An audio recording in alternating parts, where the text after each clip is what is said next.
जैन साहब, आपने कभी वो वैसी घड़ी पहनी है जिसमें पहले चाबी भरनी पड़ती थी, घड़ी मिलाना पड़ता, पहनी है ऐसी? ऐसा वो उसमें ऐसा भरते? आजकल तो वो चाबी खाली वो दिखावे की होती है, पहले तो रोज सुबह चाबी भरना पड़ता था। आपने भरी कभी जिंदगी में चाबी? Hello hello. अनिल जी, जी, आवाज नहीं आ रही? आवाज़ नहीं आ रही है। ओहो। ये आपको आवाज जैन साहब? बैड लक, बैड कई बार होता है ना, जैसे मतलब एकदम राइट टाइम पे और 9:30 इतनी देर तक सब सही चल रहा था सुचारू रूप से और अचानक से कनेक्शन हम्म। लॉस्ट हो गया। अब क्या बोले थे अनिल जी, प्लीज एक बार बताइए नहीं मुझे। वो अब वो सवाल वागले साहब से पूछूंगा, आपसे पूछ के फायदा नहीं है। वागले साहब, आपने पहनी है वो ऐसी वाली घड़ी जिसमें चाबी भरते थे रोज सुबह उठ के और वो उसकी चाबी 24 घंटे तक चलती थी, वापस नेक्स्ट से फिर भरना पड़ता था? जी अनिल जी, पहनी है, बिल्कुल पहनी है। एक टाइम था। यस। तब बोलते थे, तब रेडियो में वो समाचार आते थे, समय मिला लीजिए, घड़ी मिला लीजिए, इतना बजना चाहते हूँ। समाचार से जी पहले वागले साहब कुछ कह रहे हैं। जी वागले साहब।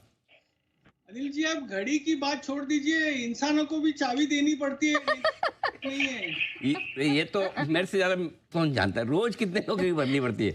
आज एक दो लोग छुट्टी पे हैं, उनकी मंडे को चाबी भरूंगा मैं। चिंता मत कीजिए, छोड़ूंगा नहीं। जी जय। अनिल जी, मैंने भी पहनी है। अनिल जी, सरप्राइज रहेगा आप सबके लिए, बट मैंने मेरे दादाजी की घड़ी पहनी है। अनिल जी, मुझे घड़ियों का शौक है, पहनता हूँ। वैसा बहुत महंगी वाली नहीं, अनिल जी, नॉर्मल पहनता हूँ, बट दादाजी की घड़ी मैंने बचपन में पहनी और यही थी, चाबी घुमाने वाली। और अनिल जी, बहुत मजा आता था उसमें, कुछ अच्छा लगता था, अलग है हाँ। कैसा कैसा हो जाता है, तो वो पहनी थी अनिल जी। और आप बच्चों के लिए अनिल जी, वो खिलौने की चाबी बताऊँ अनिल जी? किलो की। चलिए, कहीं कहीं तो चाबी भरने का सिलसिला चल रहा है। बहुत बढ़िया। आइए जैन साहब से लेते हैं उनका जेम स्टॉक। जैन साहब बताइए। Yes sir, very good morning. एक मिनट एक मिनट एक मिनट एक मिनट जैन साहब, एक मिनट रुकिए। आपको एक मिनट रोकने के पीछे पर्पज ये कि अगर आपका जेम स्टॉक जो भी है उसका अगर आपको टारगेट बढ़ाना तो थोड़ा बढ़ा लीजिए। मैं आपको 20 सेकंड का समय दे रहा हूँ। वो इसलिए कि 24,500 पार कर चुका है निफ्टी। एक ब्रेकआउट निफ्टी में आया है अभी अभी 24,450 से 24,500 की जो रुकावट की रेंज थी उसको पार करके निकलने की कोशिश करता हुआ दिख रहा है। और बैंक निफ्टी के लिए दिन के लिए जो आखिरी बाधा है वो 55,650 के आसपास से उसकी तरफ बढ़ रहा है। तो दो इंपॉर्टेंट लेवल के आसपास निफ्टी और बैंक निफ्टी पहुंचे हैं, इसलिए मजबूती का माहौल है। अब आपकी मर्जी, क्या टारगेट रखना बताएं सर।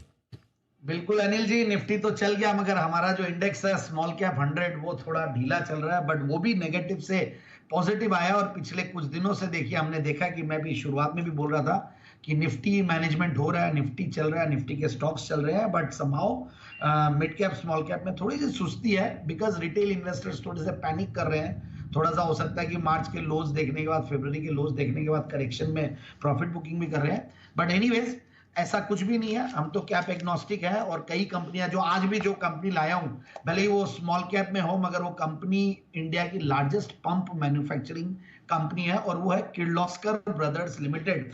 और पेडिग्री ऐसी है कि कई बड़ी बड़ी लार्ज कैप कंपनीज और लार्जेस्ट कैप कंपनीज से भी पुरानी कंपनी है। 1888 से ये ग्रुप है, किर्लोस्कर ग्रुप, और उसकी फ्लैगशिप कंपनी 1920 से कार्यरत। तो ऐसी कंपनियां भी है। मार्केट कैप भले ही छोटा हो, कई बार कुछ ग्रुप्स, इनफैक्ट ये कंपनी ग्रोथ भी दे रही है, ऐसा भी नहीं कि ग्रोथ नहीं है, बट बहुत लिवरेजिंग लेके और बहुत बड़ी बैलेंस शीट बना के कई बार बहुत बड़ी मार्केट कैप हो जाती है। बट यहाँ पे उस तरीके का नहीं है, बहुत ही बेहतरीन जीरो डेट कंपनी है और बहुत ही क्वालिटी कंपनी है। मुझे समाओ पिछले कुछ क्वार्टर्स गजब के लगे, और इनफैक्ट दिसंबर क्वार्टर तो एक्स्ट्राऑर्डिनरी अच्छा था, जहां पे 118 करोड़ का पैट था। 100 करोड़ के पहले भी इन्होंने टारगेट अचीव किया क्वार्टरली पैट, बट इस बार 118 करोड़, जो कि पिछला अगर दिसंबर से कंपेयर करें तो वहां पे मैंने देखा कि अदर इनकम के साथ 82 करोड़ का पैट था, और यहाँ पे 7 करोड़ अदर इनकम भी कम है, और फिर भी 82 करोड़ के सामने 118 करोड़ का पैट। टॉप लाइन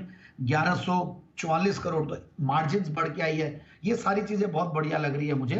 और अब मैं एक बार थोड़ा सा बैकग्राउंड पे जाता हूँ कंपनी की। देखिए, कुछ तो अचीवमेंट्स जो मैंने शुरुआत में बोला कि लार्जेस्ट मतलब पंप मैन्युफैक्चरिंग कंपनी है, और इनके अच्छे खासे अलग अलग सेगमेंट्स को लोग कैटर करते हैं। Large infrastructure projects, water supply, power plants, irrigation power plants, irrigation pumps, valves, ये सब बनाते हैं, और करीब 75 से ज्यादा टाइप्स ऑफ पंप्स बनाते हैं। और इनफैक्ट इनके एक्सपोर्ट्स में भी काफी अच्छा वो है, शेयर है, करीब 35 से 40% के लगभग एक्सपोर्ट करते हैं। और फिर मैं देख रहा था, ये कंपनी काफी अच्छी बड़ी बड़ी ब्रांड्स के साथ साथ कुछ इन्होंने अभी डिजिटल इनिशिएटिव्स भी लिए हैं, मतलब जैसे कि augmented reality, virtual reality, AI, IoT, ये सब से भी इनफैक्ट सेल्स फोर्स, इन सब से भी एफिशिएंसी और बढ़ रही है और आगे भी बढ़ेगी। फिर मैं इनका कॉन कॉल नोट्स पढ़ रहा था, क्रेडिट रेटिंग देख रहा था, तो क्रेडिट रेटिंग में तो कहीं कोई सवाल ही नहीं है, इनफैक्ट बहुत स्ट्रॉन्ग क्रेडिट रेटिंग्स है। और कंपनी देखिए फ्लूइडिटी मैनेजमेंट बोलते हैं इसको, टोटल फ्लूइडिटी मैनेजमेंट सॉल्यूशंस। तो इनफैक्ट कई लार्जेस्ट साइज के जो पंप्स होते हैं और हॉर्स पावर पे मतलब largest pumps bye size and horse power India में बनाने वाली ये कंपनी है। तो मुझे बहुत बढ़िया लग रही है और मैं देख रहा था ऑर्डर बुक कंपनी की, वो भी बहुत बढ़िया है, इनफैक्ट और बढ़ती जा रही है ऑर्डर बुक एंड काफ़ी सारे इनिशिएटिव्स ले रही है नए नए। तो मुझे लग जिससे ये लोग सर्विस साइड में भी काफ़ी स्ट्रांग होने की कोशिश कर रहे हैं। और फिर दूसरा हमने देखा कि आगे भी इनका यूरोप, यूके और यहाँ से भी बिजनेसेस और बढ़ के आएगा। सो ओवरऑल और कुछ नए इन्होंने प्रोडक्ट्स भी लॉन्च किए हैं, मॉडल्स भी लॉन्च किए हैं। सो आई फील कि आने वाले दिनों में ये स्टॉक जब 2700 के लेवल से करेक्ट हो चुका है और आज 1700 के लगभग चल रहा है, तो मुझे लगता है इट्स अ गुड अपॉर्चुनिटी और 2070 के टारगेट के लिए स्टॉक को लेना चाहिए। 2070 के